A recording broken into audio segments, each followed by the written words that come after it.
Morning students, मैं आपका हिंदी अध्यापक मुकेश शर्मा आज आपको मीराबाई के पद जो आपके पाठ्य पुस्तक में कविता नंबर 2 है उसको पढ़ाने जा रहा हूँ। इसमें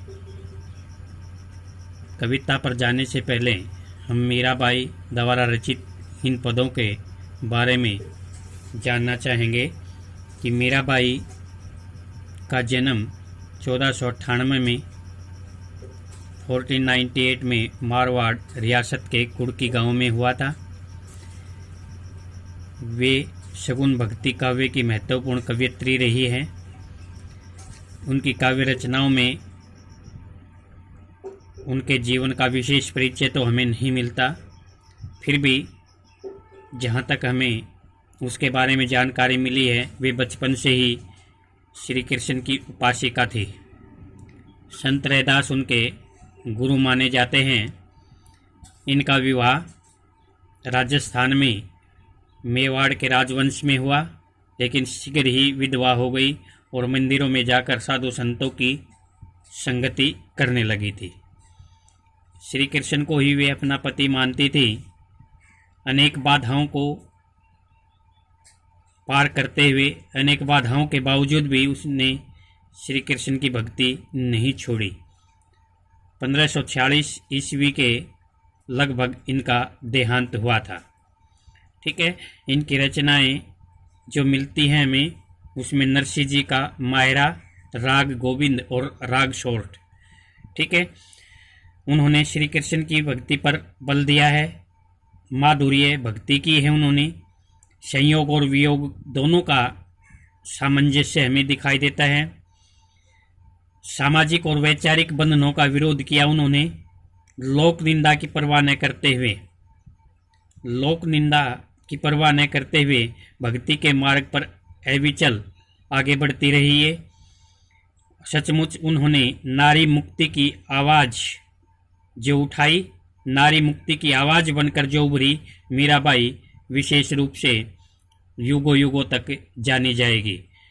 बेटा, इस पद्यांश में न इस कविता में हम पहला पद जो आज पढ़ाने जा रहे हैं उसमें देखना कि मीरा जो है श्री कृष्ण को अपना पति स्वीकार करती है। इसके अतिरिक्त किसी और की भक्ति वह करना ही नहीं चाहती। उसमें श्री कृष्ण का जो रूप उन्होंने दिखाया है वो बताया है। अपने कुल की मर्यादा के बारे में, साधु संतों के साथ रह करके लोक मर्यादा को त्यागने की बात कही है।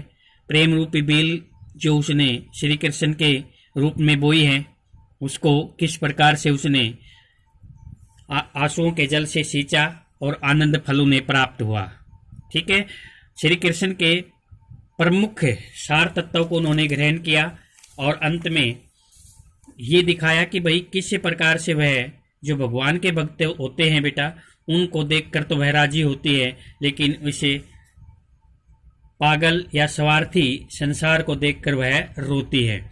लेकिन वह कहती है कि मैं तो श्री कृष्ण को ही अपना पति स्वीकार करती हूँ। तो इस प्रकार से पहले पद्यांश में हम अब पहली लाइन देखिए बेटा, मेरे तो गिरधर गोपाल दूसरों ने कोई। मीराबाई ने कहा है कि संसार में श्री कृष्ण ही गिरिधर होता है, गिरि पर्वत को धारण करने वाला, गोपाल गौओं का पालन करने वाला। दोनों के लिए श्री कृष्ण शब्द यूज के लिए हुआ है ये, गिरिधर और गोपाल। ठीक है, मेरे तो पर्वत को धारण करने वाले गौओं का पालन करने वाले, गौओं का पालक जो श्री कृष्ण हैं वे ही मेरे पति हैं, दूसरों ने कोई, मेरे उसके अलावा कोई पति नहीं है। वह किसी दूसरे को अपना पति रूप में स्वीकार नहीं करती हैं। जाके सिर मोर मुकुट। अब उनकी जो छवि बताई है श्री कृष्ण की, उनके बारे में बताया है कि जाके सिर पर मोर मुकुट, मोर के पंखों का मुकुट है। मेरो पति सोई, वही मेरे पति हैं। मेरे तो गिरधर गोपाल, मेरे तो श्री कृष्ण भगवान ही हैं, दूसरा कोई नहीं है। और उनके सिर पर मोर मुकुट है, वे ही मेरे पति हैं। अर्थात श्री कृष्ण को ही पति स्वीकार किया है और उनके बारे में बताया कि उनके सिर पर मोर के पंखों का मुकुट है। ठीक है।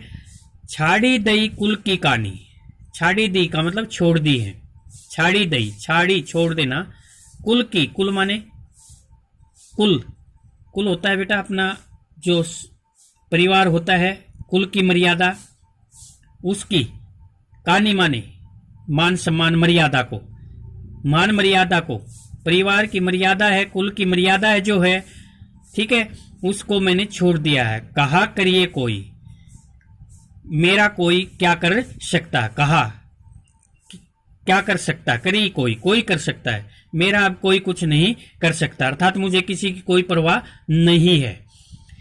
संतन डिग बैठी बैठी, संतन माने संतों के, डिग माने साथ में, बैठी बैठी माने बैठ बैठ करके, संतन डिग बैठी, संतों के साथ बैठ बैठ करके, लोक मर्यादा, लोक लाज खोई, मैंने लोक मर्यादा को खो दिया है। ठीक है। जो लोगों की जो मर्यादा है, लोक बंधन है, उनको त्याग दिया है मैंने संतों के साथ बैठ करके। ठीक है। मैंने संतों के साथ में बैठ बैठ करके लोक मर्यादा को छोड़ दिया है। अश्वन जल सींची सींची, अश्वन माने आंसुओं के जल से, ठीक है, अश्रु धारा के जल से, सींची सींची माने सींच सींच करके, प्रेम बोली बेली बोई, प्रेम रूपी बेल को बो लिया है।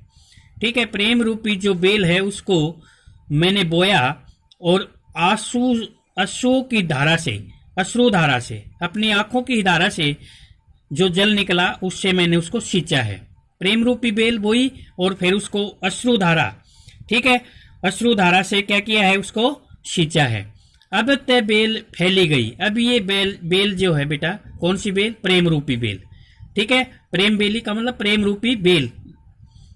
अब तय बेली फैली गई, अब ये प्रेम रूपी बेल फैल गई है। आनंद फल हुई और उससे मुझे अब आनंद रूपी फल प्राप्त होने लगा है। ठीक है। प्रेम रूपी जो बेल बोई जाती है बेटा, उससे आनंद रूपी जो फल है उसे वो प्राप्त होने लगा है। ठीक है। इसमें मीराबाई ने स्वयं कहा कि आंसुओं के जल से, ठीक है, आंसुओं के जल से सींचकर श्री कृष्ण के प्रेम रूपी बेल को मैंने बोया था, बड़ा किया है और अब उससे आनंद रूपी फल प्राप्त होने मुझे लगे हैं।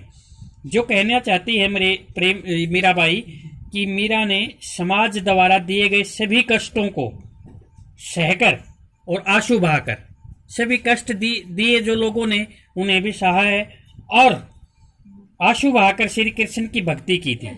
अब वह कृष्ण भक्ति में इतनी लीन हो गई है कि अब उसे असीम आनंद की क्या होने लगी है बेटा, प्राप्ति होने लगी है। आनंद फल का मतलब उसे असीम आनंद की प्राप्ति होने लगी है। दूध की मथनियां बड़े प्रेम से बिलोई मैंने, ठीक है, दूध मैंने दूध को दही बनाकर उसे बड़े प्रेम से, दूध की मथनियां एक जो मदहानी होती है उसको मथ लिया है, बड़े प्रेम से बिलोई, उसको बड़े प्रेम से बिलोया है। ठीक है। दूध की मथनियां, दूध को मथ लिया है, उसको बिलो लिया है बड़े प्रेम से, बड़े प्रेम से मैंने उसको मथ के, मथनियां माने मथनियां जो जिससे हम अपने दूध को बिलोते हैं बेटा, मदहानी जिसको बोलते हैं, मदहानी उसको कहा जाता है। दूध को मदहानी से मैंने बड़े प्रेम से बिलोया है, उससे दधी मथी, उसी दधी को, उस दही को मत करके मैंने घर तक काढ़ी लियो, घर तक माने घी को काढ़ी लियो, काढ़ मैंने निकाल लिया है। डारी दही छोड़ी, अब मैंने जो छाछ है बेटा उसको छोड़ दिया है। देखना, दूध की मथनियां, जो मथनियां है बेटा, मदहानी से मैंने उस दूध को बड़े प्रेम से बिलोया है। ठीक है। और अब उस दही को मथ करके मैंने घी तो निकाल लिया। जिस प्रकार से बेटा दूध को जमाने के बाद उसको बिलोते हैं मशीन से, हाथ से, तो फिर उसमें से हम घी तो निकाल लेते हैं, लेकिन बाद में जो छाछ होती है, लस्सी होती है, उसको छोड़ देते हैं। मीराबाई का कहना है कि उसने प्रेम रूपी दूध को प्रेम से तो बिलोया है। ठीक है। प्रेम रूपी दूध ही उसने अन्य प्रेम से बिलोया है और उसने दही को मथ करके घी तो निकाल लिया और छाछ को छोड़ दिया है, छाछ को फेंक दिया है। जो कहने का भाव है उनका कि मीरा ने प्रेम भक्ति द्वारा श्री कृष्ण के सार तत्व ठीक है, प्रेम भक्ति द्वारा कृष्ण भक्ति के सार तत्व को तो ग्रहण कर लिया और सारहीन जो तत्व थे उन्हें छोड़ दिया। ठीक है, और वह श्री कृष्ण के प्रेम में पूर्ण रूप से लीन हो गई बेटा। ठीक है, दूध मथनिया दधी मथी घेरते काढ़ी लियो। देखना, दधी मत करके, दही को मत करके घी तो निकाल लिए। जो प्रमुख चीजें होती है, जो सार तत्व होता है बेटा, उसको तो हम ग्रहण कर लेते हैं, लेकिन जो उसमें बच जाता है उसको हम फेंक देते हैं। आगे कहा है, भक्तन देखी राजी हुई।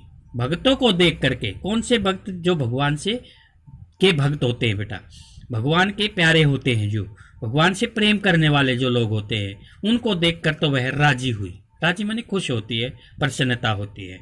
जगत देखी रोई, वह जगत को देख करके, इस नश्वर संसार को देख करके क्या करती है बेटा? वह रोती है। नश्वर स्वार्थी संसार, जो संसार है उसको नश्वर कहा है कि ये पल भर में नष्ट होने वाला जो है बेटा।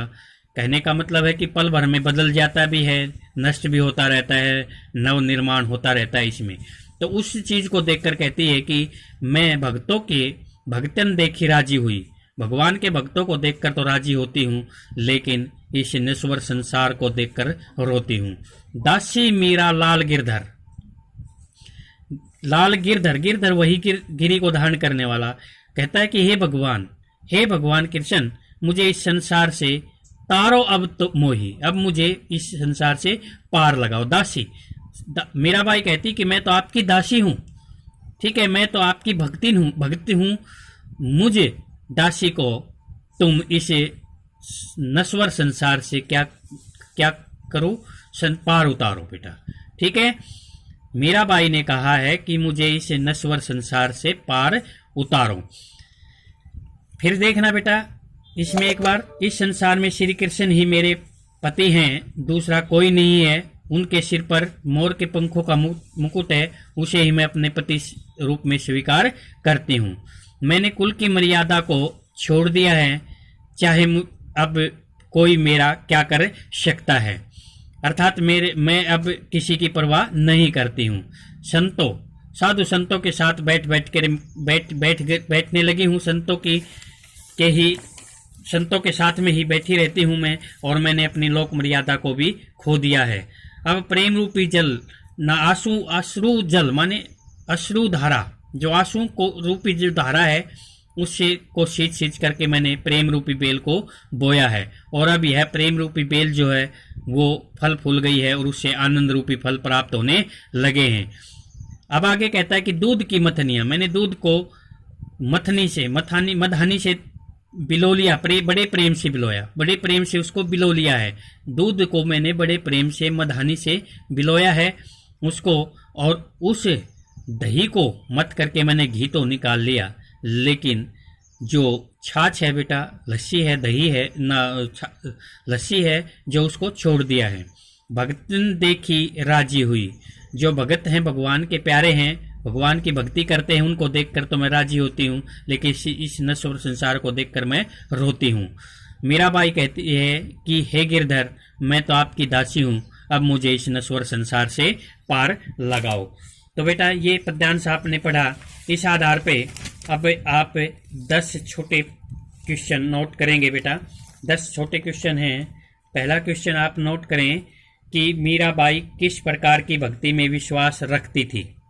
मीराबाई किस प्रकार की भक्ति में विश्वास रखती थी। प्रश्न नंबर 2 है, मीरा का जन्म कब हुआ था। मीरा का जन्म कब हुआ था। प्रश्न नंबर 3 है, मीरा का जन्म कहाँ हुआ था। देखिए मैंने मीराबाई का जो पद परिचय दिया था उसमें मैंने इन प्रश्नों को बताया भी था बेटा। प्रश्न नंबर 4 है, मीरा के पिताजी का क्या नाम था। मीरा के पिताजी का क्या नाम था। मीरा के पति का क्या नाम था। मीरा के पति का क्या नाम था। अगला है, मीरा ने अपने आराध्य देव की क्या पहचान बताई है। देखना दूसरे जो पद्यांश है, दूसरी जो लाइन है बेटा, उसमें आपको इसका उत्तर मिल जाएगा। मीरा ने अपने आराध्य देव की क्या पहचान बताई है। आगे है, मीरा ने क्या छोड़ दिया है। मीरा ने क्या छोड़ दिया है। अगला प्रश्न 8वां, छाड़ी दई कुल की कहानी। तीसरी लाइन देखें, छाड़ी दई कुल की कानी। इस पंक्ति में मीरा की कौन सी भावना प्रकट होती है बेटा? ठीक है, इस पंक्ति में मीरा की कौन सी भावना प्रकट होती है? अगला है प्रश्न नंबर 9, किसके साथ बैठ बैठकर मीरा ने लोक लाज को त्याग दिया है? किसके साथ बैठ बैठकर मीरा ने लोक लाज को त्याग दिया है? और 10वां है, मीरा ने कौन सी बेल बोई है? मीरा ने कौन सी बेल बोई है? और 11वां क्वेश्चन नोट करें बेटा, संतन डिग बैठी बैठी बेटा। ठीक है, चौथी लाइन में इस पंक्ति में किस अलंकार का प्रयोग हुआ है? ठीक है बेटा, ये प्रश्न आपको 11 प्रश्न इस पद्यांश के आधार पे छाट कर लिखने हैं। ठीक है बेटा, ओके, थैंक यू बेटा।